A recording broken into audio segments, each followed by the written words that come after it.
தேவா, இதுதான் காவல் தெய்வம்.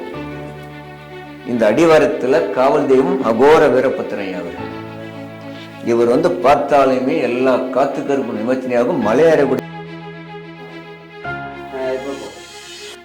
இந்த மூலிகை எப்படின்னு கேட்டிங்கன்னா, இப்போ நம்ம குடிக்கிற தண்ணியே கூட இங்கே மட்டும்தான் நல்லாயிருக்கும். இந்த மலையை மேலே ஏறினா அந்த சூரியன் நேராக கிட்ட வரும். அந்த காட்சி இங்கே மட்டும்தான் இருக்கு. அம்மாவுக்கு மலை ஏறுறவங்க எல்லாம் அம்மாவை வணங்கிட்டு தான் மலை ஏறணும். So I am Anna from France and I'm coming every year to Tiruvannamalai.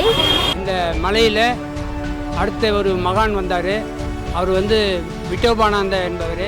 Sanjeevan மலையில் இருந்து பறந்து வருகின்ற போது ஒரு துளி விழுந்ததாக இந்த பர்வதமலை உலகளவில் பிரசித்தி பெற்ற மலை.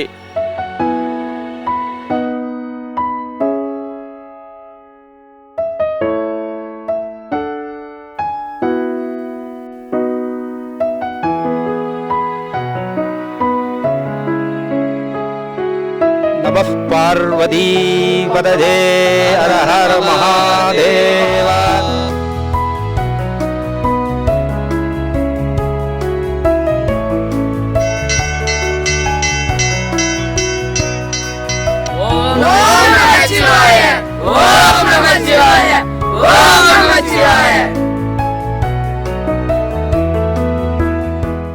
இந்நிகழ்ச்சியை உங்களுக்கு வழங்குபவர்கள் Thangamalar jewellers, gold and silver, Nesapakkam, Chennai 78. Shiva Vishnu டிவிக்கு உங்களை அன்புடன் வரவேற்கிறேன். இந்த இடத்துக்கு பர்சனலாக நானே ரொம்ப வருஷமாக போகணுன்னு ஆசைப்பட்ட ஒரு இடங்க. ரொம்ப தடவை முயற்சி பண்ணியிருக்கேன், ஆனால் என்னால் போக முடியல. கொல்லிமலைக்கு போயிருக்கேன், சதுரகிரி மலைக்கு போயிருக்கேன், திருவண்ணாமலைக்கு போயிருக்கேன், இன்னும் பல இடங்களுக்கு நான் போயிருக்கேன். மஞ்சுமலையெல்லாம் நிறைய பேர் போகாத இடம், அங்கே போயிருக்கேன். அத்திரி மலைக்கு போயிருக்கேன். ஆனால் பர்வதமலை நமக்கு பக்கத்தில் இருக்குது, அதுவும் திருவண்ணாமலை மாவட்டத்தில் இருக்குது. ரொம்ப ஈஸியாக போக வேண்டிய தூரம் தான் அது. ஆனால் ஏன் அது நம்மளால் போக முடியல அப்படின்னா, அங்கே தான் ஒரு சூட்சமம் இருக்குங்க. எந்த இடத்துக்கும் நாம் நினச்ச உடனே போயிட முடியாது. அதுவும் முக்கியமாக சித்தர்கள் வாழ்ந்தார்கள் அப்படின்ற இருக்கிற இடத்துல நம்மளாலலாம் நம்ம நினச்ச உடனே போகிற இடம் கிடையாதுங்க. அது சித்தர்களே நம்மளை கூப்பிடணும், நமக்கு அனுமதி இருக்கணும். நம்மளுடைய இந்த பிறவியில் இந்த இடத்துக்கு நம்ம போகணுன்ற ஒரு பிராப்தம் இருந்தால் மட்டும்தான் இந்த மாதிரி இடங்களுக்கு போக முடியும். அதனால் ரொம்ப வருஷத்துடைய ஆசை எனக்கு இப்போ தான் சமீபத்தில் தான் நான் இந்த இடத்துக்கு போயிட்டு சாமியை கும்பிட்டுட்டு அதே சமயத்தில் நம்ம சிவா விஷ்ணு டிவிக்காக படப்பிடிப்பும் நடத்தி முடிச்சுட்டு வந்தேன். ரொம்ப அற்புதமான இடங்க. நான் நிறைய மலை பிரதேசங்களுக்கு போயிருக்கேன். இந்த இடம் ஒரு தனிப்பட்ட ஒரு அனுபவம், ஒரு புத்துணர்ச்சி. ரொம்ப அமைதியாக இருக்கும், ரொம்ப காமாக இருக்கும். நம்ம ரசிச்சுக்கிட்டே இருக்கலாம் இந்த மலையை. அவ்வளோ அழகாக இருக்கும். தூரத்துலேருந்து பார்க்கும்போதே ஒரு அற்புதம் நம்ம மனசில் வர்றதை நம்ம உணர முடியும். அந்தளவுக்கு ஒரு அற்புதமான இந்த பர்வதமலையை பற்றி ஒரே தொகுப்பில் போடணும் அப்படின்னு சொல்லிட்டு நான் முயற்சி பண்ணேன். ஆனால் சத்தியமாக முடியாதுங்க, 1 மணி நேரத்துக்கு மேலே போகும். அதனால் ஒரு தொகுப்பாக இல்லாமல் பர்வதமலை ரகசியங்கள் அப்படின்னு சொல்லிட்டு ஒரு 5 தொகுப்பாக போடலாம்னு சொல்லிட்டு நம்ம பிளான் பண்ணியிருக்கோம். அது என்னடா பர்வதமலை ரகசியங்கள் அப்படின்னு நீங்கள் கேட்டிங்கன்னா, உண்மையை சொல்லணும்னா சித்தர்கள் எங்கெல்லாம் வாழ்ந்தாங்களோ, சித்தர்கள் எங்கெல்லாம் இப்பயும் வாழ்கிறார்களோ அந்த இடம் ரகசியங்கள் தான். ஏன்னா சித்தர்கள் என்பவர்களே ஒரு ரகசியமானவர்கள் தான். அவர்களை பற்றி முழுமையாக புரிஞ்சு முழுமையாக தெரிஞ்சுக்கிட்டவங்க இந்த உலகத்தில் இருக்கிறாங்களா அப்படின்னு சொல்லிட்டு கேட்டிங்கன்னா அது ஒரு கேள்விக்குறி தான்.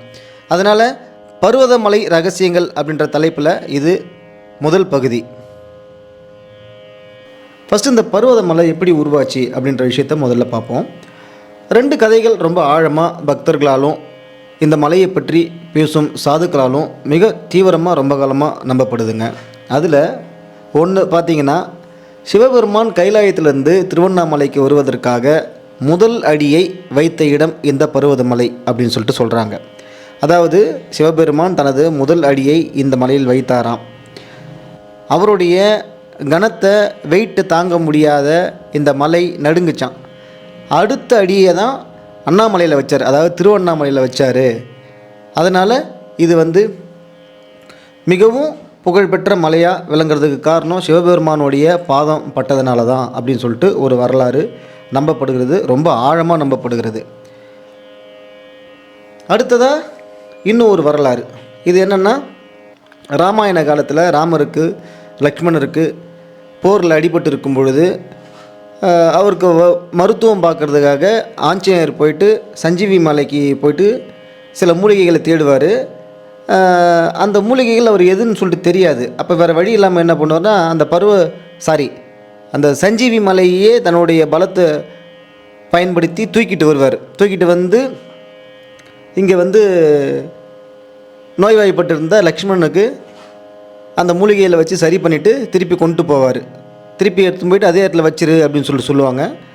அந்த மலையை தூக்கிட்டு போகும்போது சில இடங்களில் அந்த மலையோடைய துகள்கள் விழுந்ததாக நம்பப்படுது. அதில் ரொம்ப முக்கியமான 3 இடங்கள் சொல்லப்படுது.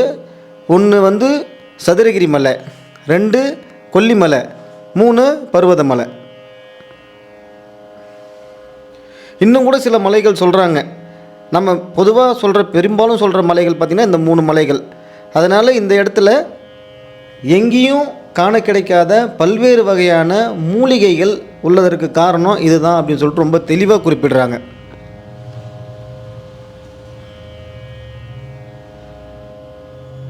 நீங்களே பார்த்தீங்கன்னா உலகத்தில் வேறு எங்கேயும் கிடைக்காத பல்வேறு வகையான அதிசயமான மூலிகைகள்லாம் இருக்கிற இடம் எதுன்னு பார்த்தீங்கன்னா சதுரகிரி மலை, அதுக்கடுத்தது கொல்லிமலை, அப்புறம் பர்வதமலைன்றது நிறைய நூல்களில் வந்து சித்தர்கள் எழுதி வச்சுட்டு போயிருக்காங்க. நிறைய வைத்தியர்கள் சொல்லி நானே கேள்விப்பட்டிருக்கேன். நமக்கே தெரியாதானா இதில் எது நல்ல மூலிகை, எது கெட்ட மூலிகை, எது எப்படி நமக்கு தெரியாதே தவிர மூலிகைகள் தெரிஞ்சவங்க, மூலிகைகளை பற்றி புரிஞ்சவங்க பல முறை நான் பார்த்துருக்கேன். கொல்லிமலையில் மூலிகைகளை பறிச்சுட்டு போகிறது, தலையெல்லாம் பறிச்சுட்டு போகிறது நானே என் கண்ணால் பார்த்துருக்கேன். ஸோ அந்த வகையில் இது ஒரு நம்பிக்கை கலந்த ஒரு வரலாறாக சொல்கிறாங்க, ஒரு செய்தியாக சொல்கிறாங்க. பர்வதமலை வரலாறு அப்படின்னு சொல்லிட்டு பார்த்தோம்னா இங்கே வந்து பார்த்திங்கன்னா வருஷத்தில் ஒரு நாள் மட்டும்தான் கிரிவலம். திருவண்ணாமலையில் ஒரு காலத்தில் பௌர்ணமி மட்டும் கிரிவலமாக இருந்தது. அதுக்கப்புறம் அமாவாசைக்கும் கிரிவலம் போனாங்க. இன்றைக்கி வந்து வருஷம் 365 நாளும் கிரிவலம் போயிட்டுருக்காங்க.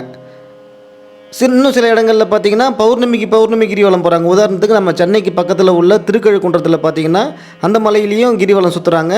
அது பௌர்ணமி சுற்றுறாங்க.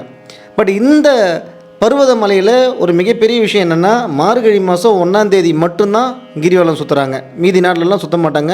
அதுவும் இது பார்த்திங்கன்னா கிட்டத்தட்ட 27 கிலோமீட்டர் தொலைவு உள்ள ஒரு பெரிய மலை. இது ஒரு பெரிய விஷயம். இங்கே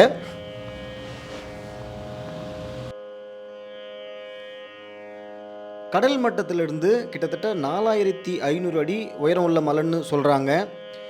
அதாவது ரொம்ப செங்குத்தான இடத்துல மேலே மலை உச்சியில் இருக்கிற கோவில். இந்த கோவிலில் இருக்கிற மிகப்பெரிய ஒரு வரப்பிரசாதமான விஷயம் என்னென்னு நீங்கள் பார்த்தீங்கன்னா, மற்ற கோவிலில் ரெஸ்ட்ரிக்ஷன் இருக்கும். யாரும் நம்ம போய் பூஜை பண்ண முடியாது. உள்ள குருக்கள் இல்லை ஐயருங்க இருப்பாங்க, அவங்க தான் பூஜை பண்ணுவாங்க. நம்ம சுவாமியை தரிசனம் மட்டும் பண்ணிட்டு வருவோம். இந்த கோவில் அது கிடையாது. யார் வேணால் போய்ட்டு பூஜை பண்ணலாம், யார் வேணால் போய்ட்டு அபிஷேகம் பண்ணலாம், தீபாராதனை பண்ணலாம். அந்த அளவுக்கு இந்த இறைவன் வந்து பக்தர்களுக்காகவே அங்கே மலையில் காத்துக்கிட்டு இருக்காருன்றது தான் ஒரு மிகப்பெரிய அதிசயம். இன்னும் பல்வேறு விதமான தகவல்கள் இங்கே இருக்குது. இந்த பர்வதமலை ரகசியங்களை பற்றி நம்ம பேசணும்னா அதை அடுத்தடுத்த பதிவுகளில் பார்ப்போம். இதுபோல் இன்னும் பல்வேறு விஷயங்களை அடுத்தடுத்த தொகுப்புகளை நம்ம பார்ப்போம். பர்வதமலையை பற்றிய பல்வேறு விஷயங்கள் அடுத்தடுத்து வரப்போகுது. நம்ம சேனலை யாரெல்லாம் சப்ஸ்கிரைப் பண்ணலையோ சப்ஸ்கிரைப் பண்ணிக்கோங்க. பர்வதமலையை பற்றிய பல்வேறு ரகசியங்களை நீங்களும் தெரிஞ்சுக்கோங்க.